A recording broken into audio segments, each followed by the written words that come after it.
مفتی صاحب پیسے اکٹھے کرنے کی کوئی ترتیب بتائیں، میں کافی سالوں سے کوشش کر رہا ہوں مگر پیسہ نہیں آ رہا، مالدار نہیں ہو رہا۔ آپ پہلے سیونگ کرتے ہیں، 1 سال کا مال بیک اپ کرنا کیسا ہے؟ پیسہ کمانے کے طریقے ان لوگوں سے پوچھو جو پیسہ کما رہے ہیں، سمجھتے ہو؟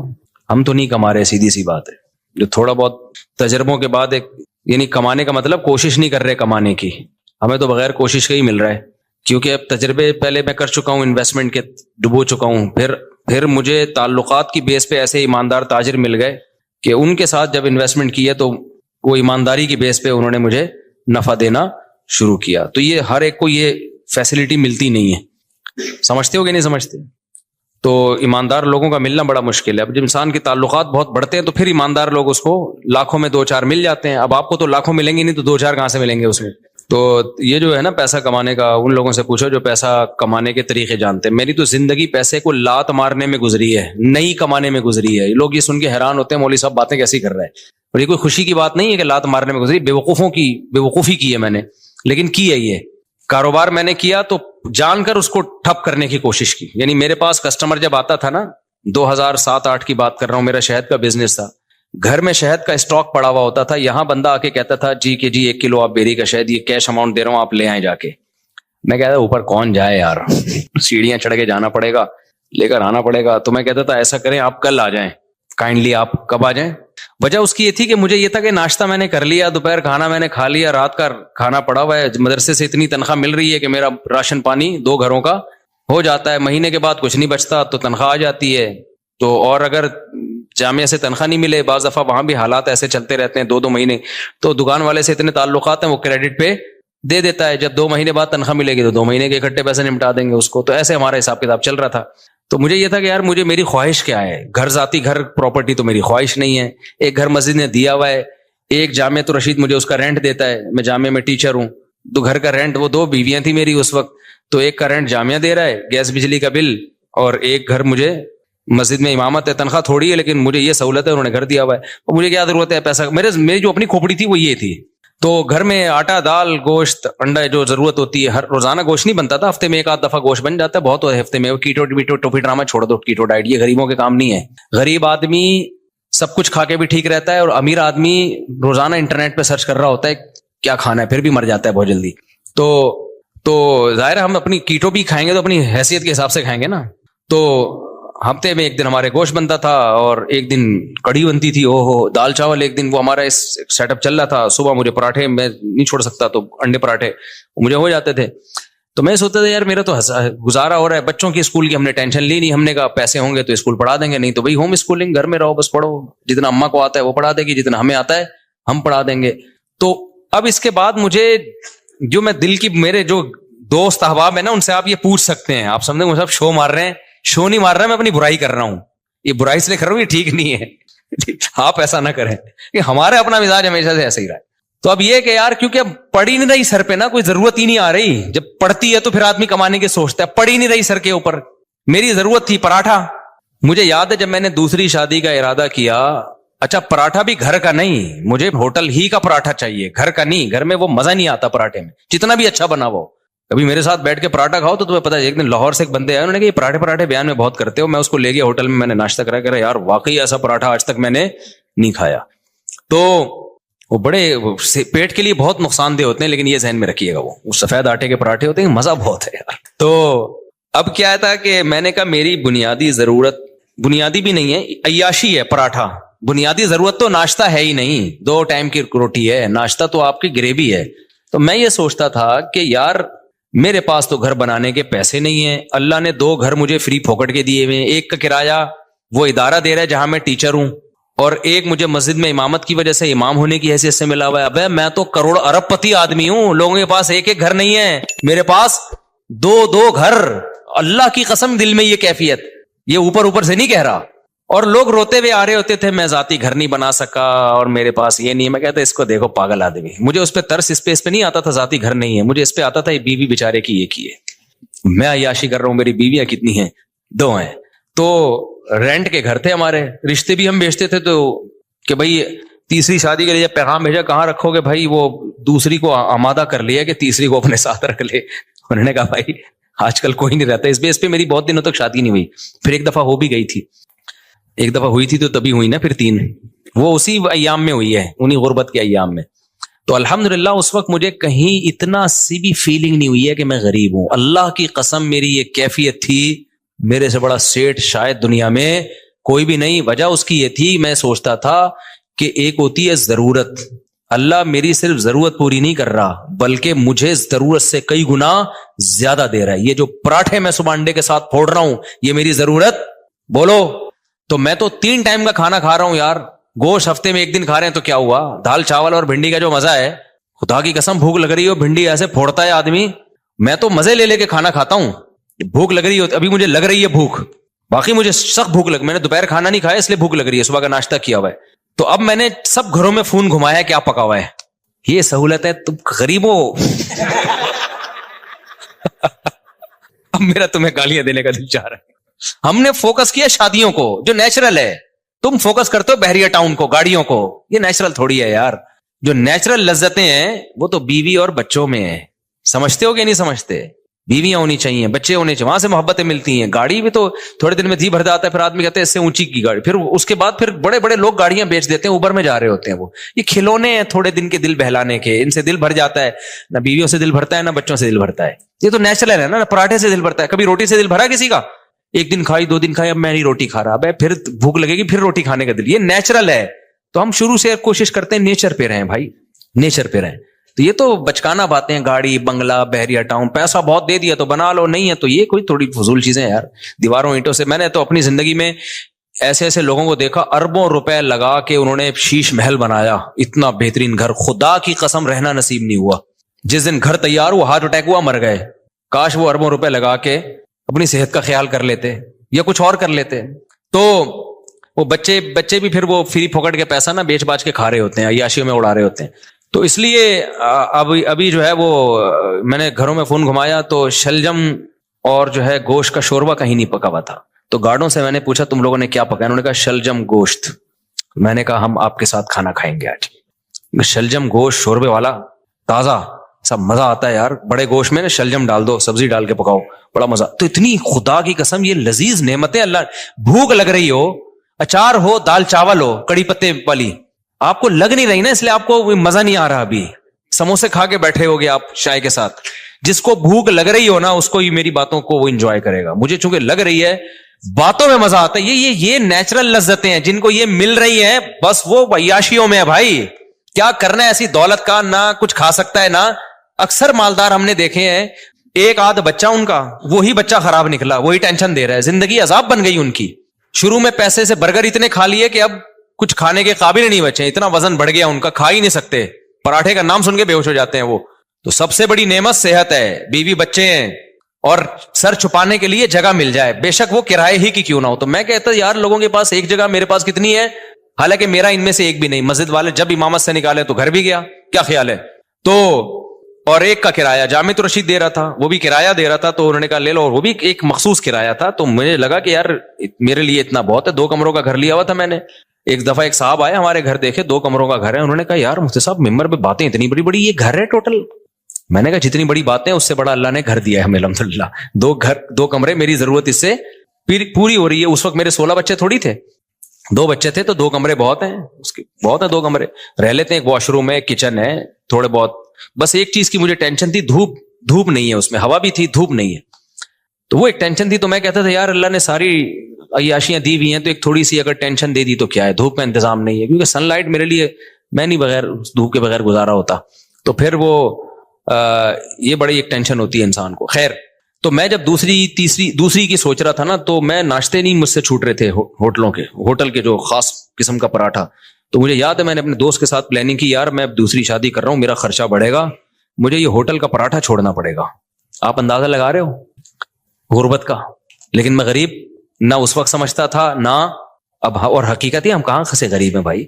میں نے کہا یار یہ مجھے قربانی دینی پڑے گی, کیونکہ اب میرے خرچے ڈبل ہو جائیں گے. تو مجھے اب یہاں سے کیا کرنا ہے, یہ عیاشی جو ہے نا, عیاشی پٹھان ہوٹل کے جا کے پراٹھے پھوڑ, یہ عیاشی مجھے چھوڑنی پڑے گی. لیکن اللہ کی قدرت ایسی ہوئی کہ وہ بھی نہیں چھوڑنی پڑی. آپ جیسے جیسے شادی کرتے ہیں, بچے ہوتے ہیں, آپ کی سورس آف انکم بڑھتی چلی جاتی ہے, کم نہیں ہوتی ہے. تو کم ہوتی نہیں ہے کسی قیمت. اب میری سورس آف انکم پھر کہاں سے, کہ آسمان سے پیسے برسنا شروع ہوئے. میرے ساتھ ایسے ایسے معاملات ہوئے ہیں کہ میں تو بتا رہا ہوں نا, کاروبار شروع کیا تو یہ بزنس ہو رہا تھا میرا, میں بیٹھا ہوا ہوں جی شہد چاہیے, ابے اوپر کون جائے گا شہد لینے, کیوں, میری ضرورتیں پوری ہو رہی ہیں, مجھے لگ رہا ہے یہ بزنس کیا ہے, غریبی ہے. تو اگلے دن آ رہے ہیں انکل بھائی اب تو لے آؤ, پھر اگلے دن گیا میں شہد لایا, چلو یار لے لو بھائی. اس طرح سے ہمارا شہد بک رہا ہے, اس سے جو پروفٹ ہو رہا ہے وہ بھی اتنا ہونا شروع ہو گیا, لیکن اتنا نہیں ہوا کہ کسی کے بزنس میں جو باقاعدہ. تو مجھے پھر اب تو چونکہ میرے مالی حالات اور اچھے ہو گئے الحمدللہ, تو پھر مجھے لگا کہ یار اچھا, پھر میں نے نکاح جب رجسٹریشن, میں نکاح فری میں پڑھاتا تھا, پیسے نہیں لیتا تھا, مجھے عجیب سا لگتا تھا نکاح پڑھا رہے آدمی پیسے لے رہا ہے اس کے. لیکن کیا ہوا 4-6 دفعہ مجھے اندازہ ہوا کہ بھائی یہ نکاح کا نامہ, نکاح نامہ بیٹھ کے فل کرتے رہو, نادرا سے وہ لوگ بھی پیسے مانگتے ہیں, نادرا سے رجسٹریشن کرواؤ اس کی, اچھا خاصا ٹینشن والا کام ہے. یا تو میں پابندی لگا دوں, میں کسی کا نکاح نہیں پڑھاؤں گا, یا مجھے کوئی بندہ رکھنا پڑے گا. پھر میں نے بندہ رکھا کیونکہ میرے پاس بہت زیادہ لوگ آ رہے تھے نکاح پڑھوانے کے لیے. اچھا اس کام کے لیے مجھے نکاح رجسٹرار بننا تھا. لوگوں نے کہا مفتی صاحب آپ نکاح رجسٹرار بن جاؤ, اس میں بڑے پیسے آئیں گے. میں نے کہا 1 سال تک مجھے یہ توفیق ہی نہیں مل رہی کہ میں جاؤں آفس کہ مجھے سرٹیفکیٹ دے دو قاضی کی نکاح رجسٹرار کا. ہلا ہی نہیں جا رہا کیونکہ ضرورت نہیں ہے نا, پراٹھے چل رہے تھے اسی حساب سے, تو میں کیوں جاؤں. پھر میں نے کیا کیا, ایک قاضی نے مجھے, ایک نکاح رجسٹرار نے کہا یار آپ میرا فارم لے کے پڑھا آپ دیا کرو, فیس لے کے مجھے دے دیا کرو آپ میں رجسٹر کر. تو میں نے ایسا کرنا شروع کیا, 6 مہینے میں نے ایسے کیا. ایک نکاح رجسٹرار آئے, انہوں نے کہا میرے پاس پورا سیٹ اپ ہے, پڑھا آپ دیا کرو, ڈاکومنٹیشن میں کر دوں گا, پیسے کس کو دے دیا کرو. تو میں نے پیسے لینا شروع کر دیا, ان کو دینا شروع کی. تو محنت ہو رہی تھی نا بیچارے کی, نکاح بھرنا بھی ہے اس نے. ایک دن کیا ہوا, جو یونین کونسل میں ہوتے ہیں نا جو نکاح رجسٹریشن کا سرٹیفکیٹ دیتے ہیں, وہ خود میرے پاس چل کے آ گیا. اس نے کہا مفتی صاحب آپ کے نام سے, آپ کے سائن سے اتنے نکاح ہو رہے ہیں, تو آپ خود نکاح رجسٹرار کیوں نہیں بن جاتے. میں نے کہا یار مجھے یہ وہاں چل کے جاتے ہوئے بہت ٹینشن ہو رہی ہے کہ کیونکہ مجھے جس چیز کی ضرورت نہ ہونا مجھ سے وہ کام ہوتا نہیں ہے, تو اب میری ضرورتیں پوری ہو رہی ہیں. انہوں نے کہا آپ ادھر ان کو اتنے پیسے دے رہے ہو, خود رکھ لو, وہ کچھ اپنا رکھ لو, کچھ اپنے اسسٹنٹ کو دے دو کچھ. تو میں نے پھر یہ کیا کہ میں نے کہا بھائی میرے پاس ٹائم نہیں ہے. وہ خود گھر پہ آ کے سارا کام کیا, سرٹیفکیٹ پکڑا کے چلا گیا نکاح رجسٹرار. میں نے کہا اسٹیمپ تیرا باپ لگائے گا اس پہ, میرے پاس تو ٹائم نہیں ہے. اس نے ٹھپے لگے ہوئے نا پہلے سے, آپ پر اعتماد ہے, آپ مس یوز نہیں کرو گے. پھر میں نے ایک اسسٹنٹ رکھا, میں نے کہا نکاح کے ساری ڈاکومنٹیشن تیرے ذمہ ہے, تو میں فیس لے رہا ہوں ان کو دینے کے لیے, پھر ظاہر ہے مجھے بھی بچتی ہے. تو اب اتنا بھی استغنا ٹھیک نہیں ہے نا, اتنا بھی شو مارنا ٹھیک نہیں ہے کہ جب کچھ ہو ہی نہیں رہا تو پھر جو رزق آ رہا ہے تو آنے دو. پھر ہم نے اس کی ایک فیس رکھ دی, ہم نے کہا ٹھیک ہے بھائی اتنا تیرا, اتنا ٹائم تو لگ رہا ہے نا. تو یہاں جا کے پھر یہ وہ اتنے نکاح آنے شروع ہو گئے کہ انڈے پراٹھوں سے ہم تھوڑا آگے ہم نے کہا فری پھوکڑ کا آ رہا ہے بھائی. اچھا خیر, پھر بھی اتنی فیس نہیں ہے جتنی لوگ لے رہے ہیں. میں اپنے نام کی فیس لینا چاہوں نا, جو اللہ نے ٹوٹی پھوٹی ہم جیسے نالائقوں کو شہرت دے دی, تو اس اسٹیج پہ پہنچنے کے بعد قاضی کی فیس 1.5 لاکھ 2 لاکھ ہوتی ہے. ہماری فیس اس سال 10,000 ہوئی ہے, سمجھ رہے ہو. اور اس میں بھی لوگوں کو کہا ہوا ہے کہ کوئی بھی ایک دفعہ کہہ دے کہ میرے پاس نہیں ہے تو دوبارہ اس سے پوچھنے کی ضرورت نہیں ہے. یہ نہیں اس کے کہ تو آئی فون لے کے کیسے گھوم رہا ہے جب تو کم وقت 10,000 نہیں دے سکتا, یہ تیرے پاس یہ موبائل کہاں سے, یہ نہیں. اس کو میں نے اسسٹنٹ کو بتایا جو ایک دفعہ کہہ دینا کہ نہیں دے سکتا, دوبارہ پوچھنے کی ضرورت بولو نہیں ہے, فری میں پڑھائیں گے.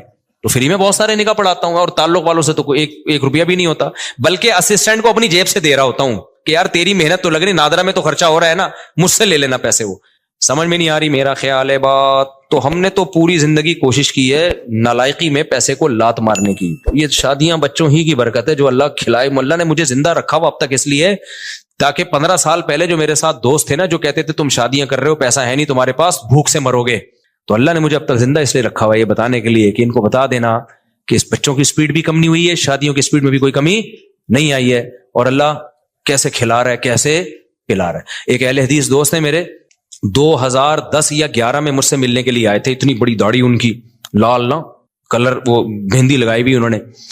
میری 4 شادیوں والی کتاب پڑھی انہوں نے. ابھی میرا کل ان سے فون پہ, پرسوں ان سے فون پہ بات ہوئی ہے, اس لیے میں یہ واقعہ سنا رہا ہوں. وہ آئے, کہتے ہیں آپ نے کیا کتاب لکھی ہے مفتی صاحب. اچھا انہوں نے میرے حالات دیکھے, میری پھٹ پٹی, انہوں نے مجھے اپنے گھر میں دعوت کی. انہوں نے کہا یار میں نے ایسی کتاب آج تک نہیں پڑھی. بڑے متاثر تھے. یہ وہی ہے جن کو تبلیغ میں نہیں میں نے بتایا تھا کہ وہ سارے فرقوں میں دھکے کھا کے آخر میں گئے تبلیغ میں, وہ یہ وہی ہیں, بروہی ہیں, بروہی. تو بلوچستان سے ان کا تعلق ہے. انہوں نے میری گھر میں دعوت کی, میں اپنی پھٹ پٹی پہ گیا. اچھا اس وقت بھی ہمارا ہم پھٹ پٹی کو سمجھ رہے تھے لینڈ کروزر ہے ہماری, غربت کا تو اس وقت بھی احساس نہیں تھا, کیونکہ بھائی لوگوں کے پاس یہ بھی نہیں ہوتی یار. تو ہم تو پھٹ پٹی بھی جا رہے ہیں, ٹرن کر کے پہنچ گئے. مجھے یہ خوشی ہوتی تھی کہ اس کے پیسے میرے پاس ہیں الحمدللہ, میں پیٹرول ڈال سکتا ہوں اپنے خرچے پہ. تو ان کا پرسوں فون آیا, انہوں نے کہا مفتی صاحب مجھے آپ کا وہ زمانہ یاد ہے, اور کہتے ہیں میں آپ کا ہر جگہ دفاع کرتا ہوں, ہر جگہ دفاع کرتا ہوں کہ اس آدمی نے اس وقت یہ بات کہی تھی کہ پیسہ مت دیکھو, شادیاں کرو, نسل مت روکو. کہہ رہے اب لوگ نا آپ کی ریووں پہ اعتراض کرتے ہیں, یہ مفتی ریووں میں گھوم رہا ہے, یہ مفتی امریکہ جا رہا ہے, یہ مفتی جاپان جا رہا ہے, یہ مفتی سوئٹزرلینڈ جا رہا ہے, یہ مفتی یہ وہ بھائی جب ظاہر ہے نوٹ آئیں گے تو شادیاں تو ہوں گی. کہہ رہا ہے میں ہر ایک کے ساتھ سامنے دفاع کرتا ہوں کہ میں اس مفتی کو جتنا جانتا ہوں آپ لوگ نہیں جانتے. اس مفتی کے پاس بچے پہلے آئے ہیں, بیویاں پہلے آئی ہیں, ریوو, اور ابھی تک یہ ریوو میری نہیں ہے, کرائے پہ ہے. اچھا یہ ویسے ہی راز کی بات بتا دوں, لیکن ہم اس کو کیا سمجھتے ہیں, یہ بینک سے لیوے تو رینٹ ہوتے دینا پڑتا ہے تو لیکن بھائی ہمیں اس سے کیا, میری ہے یا رینٹ کیا بے ہے, تو اسٹیئرنگ کس کے کنٹرول میں ہے, میرے کنٹرول, میری ہے بس. کرائے کا گھر ہے, اگر چابی اس کی میرے پاس ہے تو کس کا گھر ہے وہ, مالک مکان میری پرمیشن کے بغیر نہیں گھس سکتا گھر میں. آئے نا اگر بولو تو کیوں آ رہا ہے بھائی, تو میرا گھر ہے, تو اتنا کافی ہے میرا ہونے کے لیے, اس سے زیادہ کی ہوس مت کرو. پھر بہت پیسہ اللہ نے دے دیا تو ٹھیک ہے. اب مجھے گارڈننگ کا بہت شوق تھا, میرے پاس تو زمین ہی نہیں تھی سبزیاں اگانے کے لیے, تو اب ایک ہے تو گورنمنٹ ہی کی زمین ہی ہے لیکن کسی کام کی نہیں ہے, تو ہم نے یہاں پودے لگانا شروع کر دیے. جب تک کوئی چھیڑ نہیں رہا تو ہم اپنی سمجھ رہے ہیں. ابھی میں نے اس کا ولاگ بھی بنایا ہے, لوگ سمجھ رہے ہیں مصطفیٰ کے پاس بڑا ایریا زبردست, حالانکہ وہ گورنمنٹ کی زمین ہے لیکن مجھے اس سے کیا کرنا, جب وہ میرے کام میں سبزی اگا کے مجھے دے رہی ہے, میرے ٹماٹر کا شوق پورا کر رہی ہے, میری بھنڈی کا شوق پورا کر رہی ہے, تو ابھی اپنی بھی تو یہی کرتی ہے, اس میں گورنمنٹ تو خوشی ہوگی, اچھا کسی کام میں آ رہی ہے. یہ جو نرسری والے ہوتے ہیں یہ تو فٹ پاتھوں پہ لگا رہے ہوتے ہیں نا, یہ جو فٹ پاتھ پہ نہیں, وہ جو بیچ میں روڈ کے بیچ میں جگہ ہوتی ہے, گورنمنٹ تو چاہتی ہے اچھا ہے گرینری ہوگی, تو بس وہ اپنی سمجھو اس کو یار تم, تو مجھے کیا کرنا ہے کہ کاغذ میں میرے نام ہو. بھائی جو چیز میرے استعمال میں ہے وہ کس کی ہے, آپ نے پراٹھا اپنے خرچوں سے خرید کے مجھے اس میں شریک کر لیا, تو یہ پراٹھا کس کا ہے, میرا ہے, مزہ وہی آئے گا اس میں. اب میں کہ یہ میں نے چونکہ اپنے پیسوں سے نہیں خریدا, ابے تو بے وقوف آدمی ہے, تو کسی اور کے پیسوں سے اگر تو تجھے پراٹھا کھلا رہا ہے اور تیرا دوست ہے, کوئی بھگاری بن کے نہیں کھلا رہا, کوئی ایسا نہیں کوئی بات میں تجھے تانے دے رہا ہو, تو تمہیں تو نوالا پیٹ میں جا رہا ہے نا, تمہاری تو بنیادی ضرورتیں پوری ہو رہی ہیں. اب تمہارے خرچے پہ ہو, کسی اور کے خرچے پہ ہو, تمہیں آم کھانے سے مطلب ہے, تمہیں پیڑ گننے سے مطلب نہیں ہونا چاہیے. تو میرے رب کے مجھ پر احسانات ہیں, جب میں پیدا ہوا تو مجھے ماں بھی ملی محبت والی, باپ بھی ملا محبت والا, بہن بھائی کی نعمت ملی, ابا اماں کھلاتے رہے, اس وقت میرے خرچے پہ نہیں ابا کے خرچے پہ ہم کھاتے رہے, ہمیں کھانے سے مطلب تھا. اللہ نے ہمیں گھر کی چھت بھی دی, ابا کے گھر تھا وہ, میرا گھر نہیں تھا, تو مجھے اس سے کیا غرض کہ مجھے تو گھر مل گیا نا جو میری ضرورت ہے. پھر جب ہماری شادی ہوئی, دوسری جب ہوئی, تو دھکے مار کے گھر سے نکالنے کی کوشش سے پہلے ہی ہم نکل گئے, الحمدللہ ہمیں پتا تھا نکال دیا جائے گا لیکن ہم پہلے ہی نکل گئے, تو لیکن نکالا نہیں ہے, دوسری زیادہ سے زیادہ باتیں میں جا سکتا ہوں. خیر, تو اب کچھ باتیں آنے میں گھر والے بھی سن رہے ہوتے ہیں, وہ بھائی بھی بول رہے ہیں کہ آپ کیا باتیں کر رہے ہیں. اچھا خیر, تو پھر مجھے ایک گھر کرائے پہ مل گیا, تو میری تو چھت, مجھے وہی چھت مل گئی الحمدللہ, پراٹھے اسی طرح سے چلتے رہے, کھانا پینا چلتا رہا, اب تک بھی چل رہا ہے. تو میں نے اس لیے کاروبار کو بدتمیزی کے ساتھ کاروبار کیا کہ کچھ ضرورت ہی نہیں پڑ رہی یار, کوئی مصیبت پڑے نا, بھوک لگ رہی ہے, مر رہے ہیں, تو پھر آدمی اخلاص سے کرتا ہے. تو ہماری مہینے کے اینڈ کے بعد نہیں, مجھے اگلے مہینے کی پہلی تاریخ کو میرے ساتھ کیا ہوگا یہ مجھے نہیں پتا ہوتا تھا. تو اب ایسے آدمی کے پاس اگر پیسہ آئے تو اس کا تو دماغ خراب ہو جائے گا کہ نہیں ہو جائے گا, جو اس زمانے کو بادشاہت والا زمانہ سمجھ رہا ہو. تو میرے پاس تو اگر ریوو آ گئی تو میں تو کہہ رہا ہوں یار, میں تو پٹپٹی کو سمجھتا تھا کیا یہ جو نہیں ہوتی دھکے والی پٹپٹی. پھر ہمارے پاس جب پیسہ آیا تو ہم نے پھر وہ GTO 110 بھی خریدی, ایسا نہیں ہے کہ وہ پٹپٹی بھی گھومتے رہے. تو جب یہ تو پھر تو اس لیے ہم لوگوں کے مسائل غربت نہیں ہے, ناشکری ہے. آپ نے ایک فرض کیا ہوا ہے کہ میں نے اس لیول تک جانا ہے, میں نے, ابے کیوں فرض کر کے بیٹھا ہوا ہے, تو محنت ضرور کر, اللہ دے دے ٹھیک ہے, نہیں دے تو جو ہے اس پہ سمجھو کہ بہت دیا اللہ نے ہمیں, اور اس سے انسان کی صحت اچھی ہوتی ہے, خوش رہتا ہے تو اور اچھی ہو جاتی ہے صحت, ہر چیز کو انجوائے کرتا ہے. اور جو آدمی بیچارہ دولت کی ٹینشن لے کے بیٹھا, وہ کمبخت دولت بھی اس کے کام کی نہیں ہوتی, اس کو ہر وقت ٹینشنیں کھائی جا رہی ہوتی ہیں.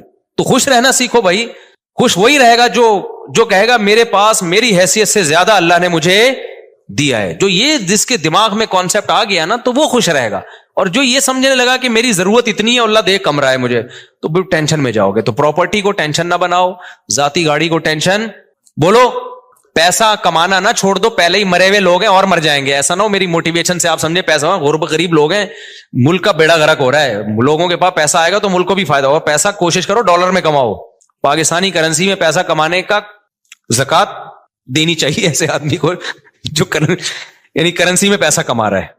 تو پیسہ کماؤ ڈالر میں. ہم تو لوگوں کو ترغیب دیتے ہیں باہر سے پیسہ لے کر آؤ. تبھی میں لوگوں کو کہتا ہوں یوٹیوب چینل بناؤ, ولاگنگ کرو, کچھ بھی کرو. ابھی تو میرا ایونٹ تو اسلام آباد میں یہی تو ترغیب دینے کے لیے تھا کہ یہ جو یوٹیوب ہے نا بہترین, جو یوٹیوب کی ارننگ کے جو حرام ہونے کے لوگ کہتے ہیں نا حرام ہے, اس کو تو میں کئی دفعہ دلائل دے چکا ہوں. لوگ کہتے ہیں احتیاط والے پہلو پر عمل کریں اگر حلال حرام میں بہتر. بھائی احتیاط والے پہلو پر اگر آپ عمل کر رہے ہو تو دوسری احتیاط چھوٹ رہی ہے. اب یہ جو یوٹیوب ہے, سوشل میڈیا ہے, یہ ریمیڈنس لانے کا ایک بہت بڑا ذریعہ ہے. اگر آپ اسی کو حرام قرار دے دیا, ایک تو خالص حرام ہے, وہ تو کبھی بھی حلال نہیں ہو سکتا, لیکن اگر گنجائش کا پہلو نکل رہا ہے تو لوگوں کو دینا چاہیے. اس لیے کہ ریمیڈنس جتنا زیادہ ملک میں ابھی آئے گا وہ یوٹیوب فیس بک کے ذریعے آئے گا. جتنا اس کے ذریعے آ رہا ہے کسی اور ذریعے سے نہیں آ رہا. اس سے آپ کا ملک تھوڑا سا تو اسٹیبل ہوگا نا, آپ کا کنٹری. اس پہ لوگ ہمیں کہتے ہیں اصل میں اپنے چینل ہے نا اس لیے یوٹیوب کی ارننگ حلال ہے. جب ہمارا چینل نہیں تھا تب ہم نے یوٹیوب کی ارننگ کو حلال ہونے کا فتویٰ دیا تھا 2014 میں. اس وقت ہمیں پتہ ہی نہیں تھا یوٹیوب چینل ہوتا کیا ہے. پتا تو اب بھی نہیں ہے کیونکہ ابھی بھی ہمارا چینل کسی اور نے بنایا ہے, لیکن اس وقت تو پتہ ہی نہیں تھا کہ اس میں کوئی سورس آف انکم بھی ہے, کچھ بھی نہیں پتا تھا اس بارے میں. تو اس وقت ہم نے جائز ہونے کا فتویٰ اسی وجہ سے دیا تھا کہ بھائی اس میں دونوں پہلو نکل رہے ہیں, لیکن جائز ہونے والے پہلو کو ترجیح دی جائے گی, کیونکہ اصل جو یوٹیوب سے آپ کو ارننگ ملتی ہے وہ پروڈکٹ کو پروموٹ کرنے کی ملتی ہے. اس میں جو لڑکیاں آ رہی ہیں وہ ایک اضافی چیز ہے, پیسے اس کے نہیں مل رہے. جیسے موبائل کی دکان پہ آپ لڑکی کو بٹھا دو تو بٹھانا غلط کام ہے, آپ نے اگر خود بٹھایا ہو کسی اور نے بٹھایا تو وہ آپ کو گنا بھی نہیں ملے گا اس کا. تو یوٹیوب ہمارے مشورے سے تھوڑی لا رہا ہوتا ہے وہ اشتہار میں لڑکیوں کو. تو آپ نے اگر موبائل کی دکان پہ لڑکی بٹھا دی ہے تو لڑکی بٹھانا غلط عمل ہے, لیکن اس سے آپ کی ارننگ تھوڑی حرام ہو جائے گی, کیونکہ لڑکی دیکھنے کے پیسے تھوڑی لوگ دے رہے ہیں نا. آپ کو نہیں آ رہی سمجھ میں میرا خیال ہے. اب دیکھو آج کل لوگ کیا بڑی غیر اخلاقی حرکت کر رہے ہیں کہ ان کی دکان چل نہیں رہی ہوتی تو کسی حسینہ کو لا کے بٹھا دیتے ہیں موبائل شاپ پہ. آپ کو پتا ہے قوم ٹھرکی ہے, شادیاں وادیاں تو کرتی نہیں ہے, تو کہیں سے بھی ان کو اسمیل آ جائے نا کسی لڑکی کی تو وہاں پہنچ جاتے ہیں. وہاں بیٹھو داڑھی مونچھوں والا عجیب سا بغلیں بال بڑے ہوئے اس کے وہ بیٹھا ہوا ہے وہاں پہ, اور ایک میں کوئی حسینہ بیٹھی ہوئی ہے موبائل بیچ رہی ہے. تو کراؤڈ کدھر, ٹھرکیوں کا کراؤڈ کدھر جاتا ہے, کہتے ہیں چلو موبائل ملا نہ ملا اس بہانے کسی انٹی سے بات کا موقع مل جائے گا, تو وہاں چلے جاتے ہیں, موبائل بھی اس بہانے بک جاتا ہے. تو یہ غیر اخلاقی حرکت ہے نا. لیکن کوئی مفتی یہ نہیں کہے گا کہ وہ جو موبائل فروخت ہوا ہے اس کی ارننگ حرام ہو گئی ہے, اس لیے کہ ارننگ اس لڑکی سے بات چیت یا بدنظری کی نہیں ہے. اس کو جو پیسے مل رہے ہیں وہ اس موبائل کے عوض میں پیسے مل رہے ہیں. تو یہ عمل غلط ہے کہ آپ لوگوں کو غلط طریقے سے کھینچ کے لا رہے ہو, لیکن اس سے ارننگ حرام نہیں ہوگی.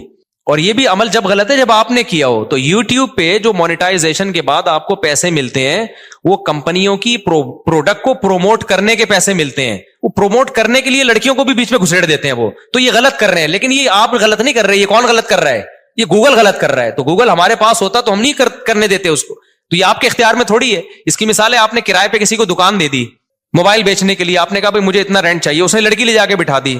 لوگ کہیں گے آپ کی دکان میں لڑکیاں بیٹھی ہوئی, آپ کہیں گے بھائی یہ میرے اختیار میں نہیں ہے, یہ میں نے کسی کو رینٹ پہ دی ہوئی ہے, اور میں نے شراب کی دکان نہیں کھولی, اس پہ شراب بیچنے کی اجازت نہیں ہے. اب وہ بیٹھا ہے, یہ اس کو سمجھاؤ, تبلیغ میں سیر روزہ لگواؤ اس کا, تاکہ وہ یہ کام نہ کرے. تو یہاں بھی ایسا ہی ہو رہا ہے. اس لیے مفتی کا کام ہوتا ہے, جو مفتیان کرام ہوتے ہیں ہر پہلو سے فتویٰ دو. ہمارے پاس 2013-14 میں یہ یوٹیوب کی مونیٹائزیشن کے سوالات آئے تھے, اس وقت علماء کا پینل بیٹھا تھا پوری ڈیٹیل کے. اس وقت ہمارا کوئی چینل نہیں تھا, نہ ہمارا ارادہ تھا, اور 2-3 سال کے بعد بھی لوگوں نے بتایا کہ چینل آپ مونیٹائز کر لیں. میں نے کہا چھوڑو یار, ہمیں کیا پیسہ کمانا ہے یوٹیوب, وہی ہمارے تو پراٹھے پورے ہو رہے ہیں. تو پھر بھی نہیں کیا ہم نے مونیٹائز. لوگ کما رہے تھے, ہم نے کمانے دیا ان کو. اس کے بعد پھر یہ جو ایڈمن ہے ہمارے یو ایس اے میں احمد طالب, انہوں نے 18 میں چینل بنایا, انہوں نے خود یہ مونیٹائزیشن کی ہے. مجھے تو مونیٹائزیشن کا لفظ ہی کئی دنوں کے بعد جا کے یاد ہوا تھا کہ یہ کیا ہوتا ہے. پھر پیسہ بھی انہی کے پاس جاتا ہے. انہوں نے کہا ہم نے وہ لوگ رکھنے, امپلائیز رکھنے چینل کو گرو کرنے کے لیے. تو اگر پھر بھی میں نے بھی بنایا ہو تو اس میں یہ الزام کہ چونکہ اپنے چینل مونیٹائز ہوئے ہوئے اس چکر میں انہوں نے مفتیوں نے حلال ہونے کا فتویٰ دیا, تو یہ بدگمانی ہے. یعنی مولویوں کو کسی حال میں جو اگر ہم حرام ہونے کا فتویٰ دیتے ہیں نا, تو پتہ ہے لوگ کیا کہتے ہیں, اب یہ ان کو تو کیا, ان کے تو چارج, ان کے تو نکاح پڑھا کے پیسے آ رہے ہیں نا, ان کے تو ہدیے نذرانے مل رہے ہیں, قوم جائے بھاڑ میں, ان کو بس حلال حرام کی. تو لوگ یہ باتیں کرتے. حلال ہونے کا فتویٰ دیا, اصل میں اپنے چینل کھل گئے ہیں نا ان لوگوں کے, اس لیے یہ کر رہے ہیں. تو وہی ہے ملامتی فرقہ ہے مولوی تو کسی حال میں. اور کچھ مولوی ایسے ہوتے بھی ہیں, 2 نمبر بھی ہوتے ہیں, لیکن ہمارے ہاں جو فتویٰ دیا گیا ہے وہ اس کسی لالچ کی بیس پہ نہیں دیا گیا. اور میں اور مزید آپ کو ایک احتیاط, ہم نے فتویٰ دیا اس کی مونیٹائزیشن کے جواز کا, لیکن جب ہمارے ایڈمن احمد بھائی نے میرے چینل کو مونیٹائز کیا ہے نا, تو میں نے کہا اس میں دوسرے علماء سے بھی فتویٰ لوں گا, اپنے بارے میں اور احتیاط کروں گا. ہم نے دوسروں کو تو جواز کا فتویٰ دیا ہے, لیکن اپنے بارے میں اپنی فتوے پر عمل کروں نہ. تو جو ایکسپرٹ مفتیان کرام ہیں, جو مجھ سے بھی زیادہ ایکسپرٹ ہے, آدھا 1-1 گھنٹہ میں نے بیٹھ کے ان سے پھر اس پہ ڈسکشن کی ہے کہ بھائی اور بھی جتنے پہلوؤں کے لحاظ سے اس پہ غور کیا جا سکتا ہے. تو یہ بات کہاں سے چلی تھی؟ تو یہ مجھ سے پوچھ رہے ہیں کہ پیسہ کمانے کا طریقہ. تو میرے پاس تو ایک ہی طریقہ ہے, شادیاں کرو, بچے اسپیڈ سے پیدا کرو, جب ضرورت بڑھے گی تو رزق کے دروازے بھی بڑھ جائیں گے. لیکن ایسا ہے نہیں, بچے بھی اسپیڈ سے پیدا کرو, رزق کمانے کی کوشش بھی کرو. آپشنل ہمارے ساتھ ایسا ہو گیا کہ ہم نے رزق کو لات ماری پھر بھی رزق آ گیا, لیکن اللہ کا قانون یہ نہیں ہے. قانون اللہ کا یہ ہے کہ آپ کو شادی بھی کرنی ہے اور کمانے کی فکر بھی. میرے ساتھ شاید اس لیے بھی ہو گیا ہو کہ ہم تو دین کی خدمت کے لیے میں نے وقف کیا اپنے آپ کو کہ یار ہم ساری زندگی دین کی خدمت کریں گے, تو شاید اللہ کی کوئی رحمت ہو گئی ہو کہ چلو یار ایک بندہ دین کی خدمت میں لگا ہوا ہے اور عبرت کا نشان نہ بن جائے کہیں 4 شادیوں کے بعد سارا فلسفہ ہی دفن ہو جائے شاید. اور یہ بھی ڈھیل بھی ہو سکتی ہے اللہ کی طرف سے, استدراج بھی, کہ اللہ تعالیٰ میرے کسی عمل سے ناخوش ہوں, اللہ بچائے ایسی بات سے. لیکن بہرحال اللہ کہ ٹھیک ہے ابھی کھا لے بیٹا, تجھے پکڑوں گا میں, اللہ بچا کے, یہ بھی ڈر لگتا ہے ہمیں. تو یہ بہت سارے ہو سکتے ہیں, لیکن جو شریعت کا اصول, قاعدہ اور ضابطہ ہے کہ جیسے نماز پڑھنا فرض ہے, رزق حلال کمانا اور اس کی کوشش کرنا بھی اسی طریقے سے فرض ہے. تبھی میں ان دنوں میں بھی تعریف کے طور پر یہ باتیں نہیں کرتا تھا. میں کہتا یار یہ میں نالائق ہوں, مجھے کرنا چاہیے, جو میرے بچوں کی اسپیڈ اسی اسپیڈ سے پیدا ہو رہے ہیں تو مجھے ان کے فیوچر کی فکر کرنی چاہیے, کچھ کاروبار کرنا چاہیے, کچھ جو ہے نا کمانے کی فکر کرنی چاہیے. آپ کے پاس کھانے کو روٹی نہیں ہے, 2 بچے آپ سے پل نہیں رہے ہیں, جو اسلام بتا رہا ہوں میں آپ کو سمجھ میں آئے نہ آئے یہ آپ کا ہیڈک ہے, آپ نہ مانو اس کو, آپ چھوڑ دو اسلام کو, گورنمنٹ کی طرف سے کوئی پابندی نہیں ہے. لیکن آپ اپنی خواہشات کی بیس پہ اسلام کو چینج کرنے کی کوشش مت کرو. آپ کے پاس کھانے کو روٹی نہیں ہے, آپ بھوکے ہو, حمل ٹھہر گیا, تیسرا بچہ آ رہا ہے, 2 کو کھلانے کے, تعلیم نہیں, روٹی کے پیسے نہیں ہیں, روٹی کے. شروع میں روحانی عاملوں کا ذکر آ گیا نا, میرا میٹر شارٹ ہو گیا, پورا بیان اسی سٹائل میں ہوگا, ورنہ اچھا بھلا ہنس کھیل کے ہمارا بیان چلتا ہے. تو بلڈ پریشر ہائی ہو گیا تو اب ساری سیٹنگ پورے بیان کی, کتنا اچھا پچھلے ہفتے آرام سے میٹھے میٹھے انداز میں بیان ہوا تھا, کیونکہ ابھی ایک بڑے بزرگ کو ہم نے دیکھا کہ روحانی ڈرامے کے ساتھ بیٹھے ہوئے نا, تو اس پہ میں نے کہا یار بس یار اتنے بڑے آدمی کو کیا ہو گیا یار. تو وہ روٹی کے پیسے اگر آپ کے پاس نہیں ہے, روٹی کے, آپ کے لیے کھانا مشکل, تعلیم اگلی چیز ہے نا, پہلے تو روٹی ہے نا, اور حمل ٹھہر گیا, اس بیس پہ گرانے کی اجازت نہیں ہے کہ کھلاؤں گا کہاں سے. سمجھ میں آ رہی ہے بات؟ آپ کہہ سکتے ہو کہ اگر اللہ نے کھلانے کا وعدہ کیا تو مجھے کیوں نہیں کھلا رہا, میں کیوں بھوکا ہوں, آپ کہہ سکتے ہو نا. ارے قرآن کہتا ہے کہ اپنی اولاد کو اپنے ہاتھوں سے قتل مت کرو, نحن نرزقکم وإیاہم, ہم تمہیں بھی روزی دیں گے اور ان کو بھی. تو انسان کہتے ہیں اللہ روزی نہیں ہے تبھی تو ٹینشن میں ہوں, بے روزگاری, دھکے کھا رہا ہوں, ادھر جا رہا ہوں ادھر جا رہا ہوں, مسائل ہیں, اور تو کہہ رہے میں دوں گا, کیا خیال ہے؟ تو کہاں سے دے رہا ہے؟ یہ تو ایک نئی ٹینشن ہوگی. میرے پاس فون آتے ہیں, بھائی اب 2 بچے ہیں, مفتی صاحب حمل ٹھہر گئے, کیا کریں بھائی, یہ تو ہمارے تو فیسیں ہی پوری نہیں ہو رہی, ہمارے تو خرچے پورے نہیں ہوگی. میں کہتا نہیں بھائی, اس بیس پہ آپ نہیں گرا سکتے, صبر کریں بس, اللہ پہ توکل. یہاں توکل فرض ہے. سوال یہ پیدا تو اللہ نے تو وعدہ کیا تھا اللہ کھلائے گا, تو کھلا کیوں نہیں رہا؟ آئی بات سمجھے؟ تو یہ خوب سمجھ لو, اللہ نے جو وعدہ کیا نا کہ کھلاؤں گا, اس کا مطلب پتہ ہے کیا ہے؟ آپ کو سن کے افسوس بہت ہوگا اس کا مطلب سن کے. اس کا مطلب ہے اگر میں چاہوں گا میں کھلاؤں گا, اگر میں چاہوں گا, نہیں چاہوں گا تو نہیں کھلاؤں گا, اس کا یہ مطلب ہے. سمجھ رہے ہو؟ اب سوال پیدا ہوتا ہے اللہ پھر ایسے وعدے کا فائدہ کیا؟ یعنی یہ تو وعدہ ہی نہ ہوا نا. دیکھو قرآن میں جہاں بھی اس طرح کے الفاظ ہے نا, اللہ نے دنیا میں کسی چیز کا وعدہ کیا ہے, اس کے آگے انشاء کا لفظ خود بخود لگا ہوا ہے. مثال کے طور پر میں اور اس اشکال کو مضبوط کر کے بیان کرتا ہوں. قرآن نے صحابہ کرام کو کہا کہ جب مشرکین مکہ کو حرم سے نکال دو, جب مکہ فتح ہوا نا تو 4 مہینے ہیں یہ لوگ حرم میں رہ سکتے ہیں, اس کے بعد حدود حرم سے قیامت تک کے لیے حرم میں مشرک کا داخلہ ممنوع. صحابہ کو اشکال ہوا کہ اللہ ہم تو غربت میں آ جائیں کیونکہ ہماری تجارتیں ہیں ان سے. بھائی اگر بڑے بڑے تاجر مشرکین میں بھی تھے نا تو ہماری تجارتیں ہیں تو یہ غربت میں آ جائیں گے. تو اللہ نے فرمایا ان خفتم عائلۃ فسوف یغنیکم اللہ من فضلہ. انشاء ہے کہ نہیں ہے؟ اگر تمہیں غربت کا خوف ہے تو اللہ نے چاہا تو اپنے فضل سے تمہیں غنی کر دے گا. ایک ہی آیت. ابھی میں ان سب کا ایک مفہوم بیان کرتا ہوں, اس سے سارے اشکال حل ہو جائیں گے انشاءاللہ. فسوف یغنیکم اللہ من فضلہ ان شاء, اگر اللہ چاہے گا تو اپنے فضل سے تمہیں غنی کر دے گا. نکاح کے بارے میں بھی یہ الفاظ ہیں, نکاح کرو یہ نہ دیکھو کہ غریبوں کے امیر ہوں. کیوں؟ اللہ کہتے ہیں ان یکونوا فقراء یغنیہم اللہ من فضلہ, نکاح کر لو, فقیر ہو گئے تو اللہ اپنے فضل سے غنی کر دے گا. سوال پیدا ہوتا ہے, بعض تو ہم نے دیکھے ہیں کنوارے تھے تو پیسے والے تھے, شادی ہوتے ہی بعض ایسے, اگرچہ اکثریت ایسی نہیں ہے, اکثریت کے تو روزی میں اضافہ ہوتا ہے, لیکن بعض ایسے واقعات ہیں, ادھر شادی ہوئی, ادھر دیوالیہ نکل گیا, بیگم ہی چور تھی معاذ اللہ, وہ ساری جائیدادیں کھا گئی. بعض دفعہ تو یہ بھی ہوتا ہے نا. ارے بعض دفعہ ایسے ہوتا ہے, آپ نے شادی کی میرا بیان سن کے کہ یار اس سے مال میں کیا ہوگا, برکت ہوگی, اضافہ ہو. شادی کی, بیگم صاحبہ کوئی خدا نخواستہ کوئی چور خاندان سے ان کا تعلق, ایسے لوگ ہیں ہمارے علم میں, پورا زیور کھا گئی, سونا کھا گئی جو مہر میں دیا تھا, اور بھی چیک سائن کروا کے پوری جائیدادیں کھا کے آپ روڈ پہ گٹر کے ڈھکن پہ بیٹھے ہوئے اور 4 شادیوں کے فضائل بیان کر رہے ہیں.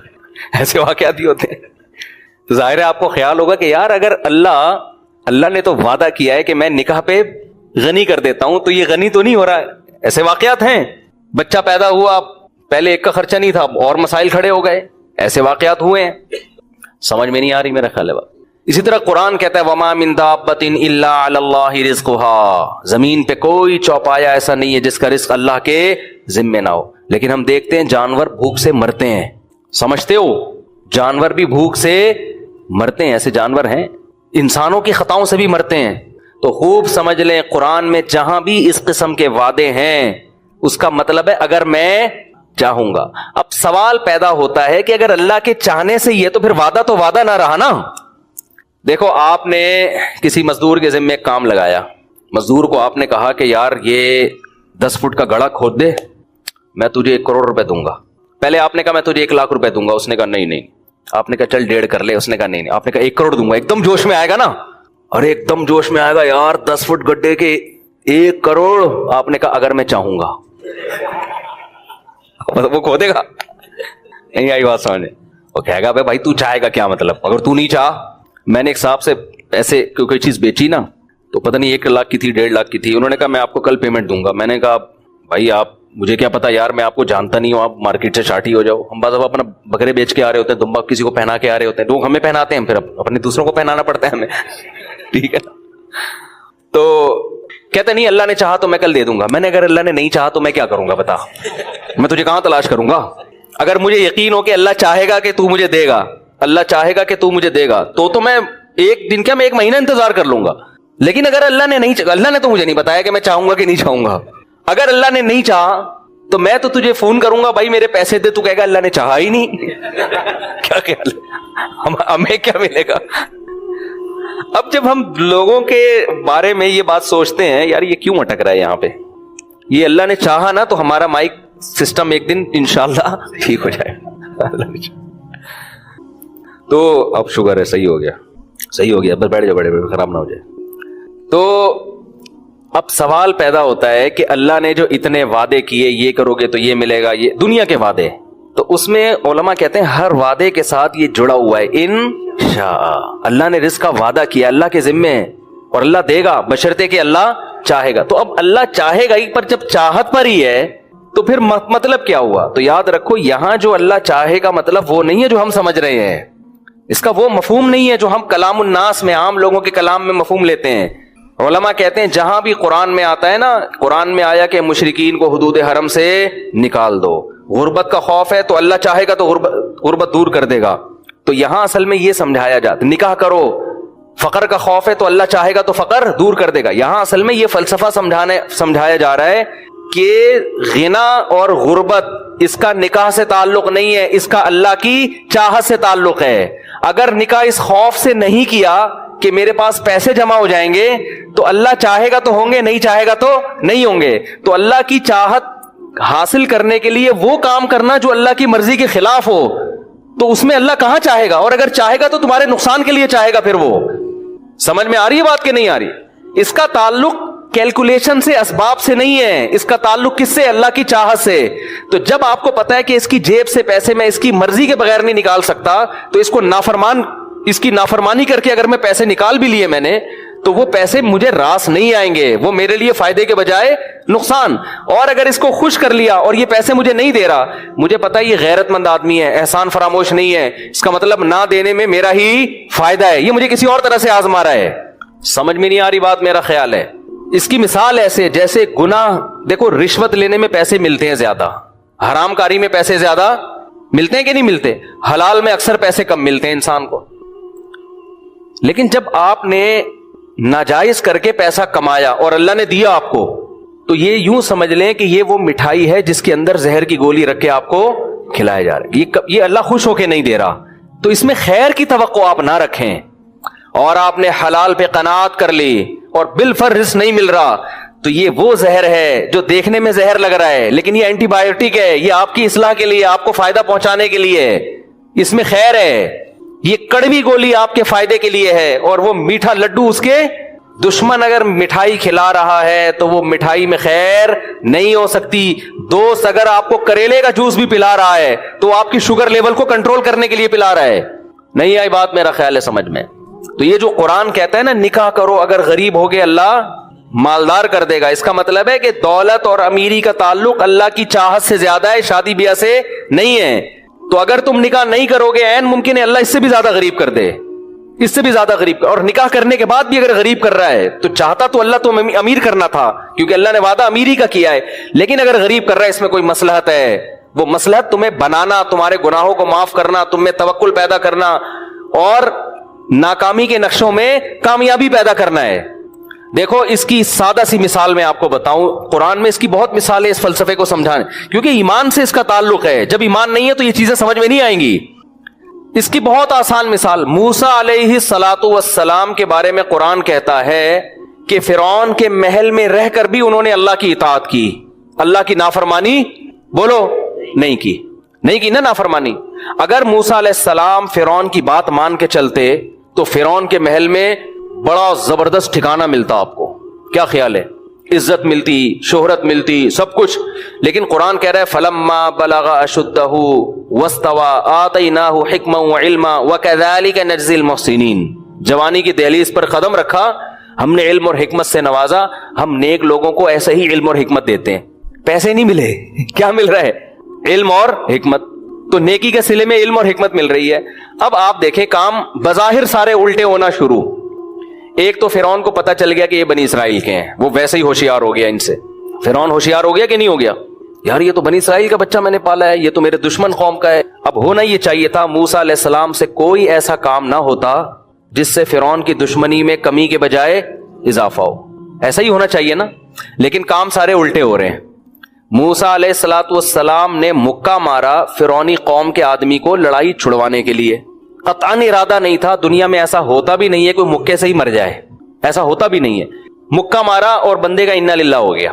اب بتاؤ کوئی وہاں ہوتا وہ کہتا یار یہ کیا مسئلہ ہے یار, ایک طرف تو اللہ نے وعدہ کیا کہ نیک لوگوں کے ساتھ میں اچھا سلوک کرتا ہوں, اور موسیٰ علیہ السلام کی والدہ بھی کہتی ہیں اللہ تو نے ایک طرف میرے بچے کو صندوق سے نکال کے بچایا اور یہ کیا اور یہ غلطی کروا دی. مکے میں اتنا ان کے میرے بیٹے کی تو ایسی کوئی نیت تھی نہیں, قتل ہو گیا بھائی. اور قتل بھی کس کا ہوا ہے؟ فرعون کے بندے کا قتل ہوا ہے. بچنے کا کوئی چانسز نہیں ہے, پہلے ہی چھپتے پھر رہے ہیں. چلو بات چھپ گئی. دوپہر کے وقت غفلت کا وقت تھا, سارے قیلولہ کیا کرتے تھے اس زمانے میں. قرآن کہہ رہے کسی کو پتا نہیں چلا. اور بنی اسرائیلی وہ مخبری نہیں کرے گا کیونکہ وہ موسیٰ علیہ السلام ان کے قوم کے تھے, اس کو پتا تھا بھائی انہوں نے جان کر نہیں کیا, میں اپنے بندے کو بچاؤں گا. وہ بھی چپ. موسیٰ علیہ السلام بھی آرام سے سکون سے, ٹھیک ہے بھائی ختم ہو گیا قصہ, بس ایک بندے کی لاش ملی ہے, پتہ ہی نہیں چل رہا کس نے کیا ہے. اگلے دن موسیٰ علیہ السلام کی نیت اپنے بندے کو پکڑنے کی. دوبارہ دیکھا نا, وہی بنی اسرائیلی کسی دوسرے فرعونی سے جھگڑ رہا ہے. اب موسیٰ علیہ السلام کا ارادہ ملامت کی موسیٰ علیہ السلام نے اپنے بندے کو کہ تیرا کام ہی پھڈے بازی ہے. کل اس سے لڑ رہا تھا, آج تو موسیٰ علیہ السلام کا ایسا کوئی ارادہ نہیں بندہ پکڑے, اور اللہ سے دعائیں بھی پوری رات مانگی ہوں گی اللہ مجھے اس مصیبت سے بچا لے. تو اللہ جواب میں کیا کہے گا؟ اللہ کہتا ہے جو دعا مانگتا ہے میں اس کی دعا قبول کرتا ہوں. کیا خیال ہے؟ تو اللہ نے موسیٰ علیہ السلام سے وعدہ کیا ہوگا آپ کے اس کی مصیبت سے میں کیا کروں گا؟ بچاؤں گا. لیکن ان شئت, اگر میں چاہوں گا, نہیں چاہوں گا تو اس سے بڑی مصیبت میں ڈالوں گا. لیکن اس مصیبت میں ڈالنا آپ کو بنانے کے لیے ہوگا, آپ کو برباد کرنے کے لیے نہیں ہوگا. یہ سب چیزیں چھپی ہوئی ہیں یہاں پہ, نظر نہیں آ رہی ہیں. لیکن حضرت موسیٰ کا ایمان ہے, وہ سمجھ رہے ہیں جو ہو رہا ہے اللہ کی طرف سے صحیح ہو رہا ہے بس. تو موسیٰ علیہ الصلوۃ والسلام نے جب اپنے قوم کے آدمی کو ڈانٹا کہ تو روزانہ پڈے کرتا ہے, اور قریب گئے اس کو لڑائی چھڑوانے کے لیے, تو اپنی قوم کا آدمی گھبرا گیا. وہ ڈر گیا کہ کل اس کو تھپڑ مارا ہے, آج کس کو ماریں گے؟ مجھے ماریں گے. تو فوراً نالائق چیخ گیا کہ اے موسیٰ تو چاہتا ہے مجھے قتل کر جیسے تو نے کل بندہ مارا ہے. بات فوراً کیا ہو گئی؟ پھیل گئی. اب بتاؤ یہ حالات سدھر رہے ہیں بگڑ رہے ہیں؟ بگڑ رہے ہیں نا حالات.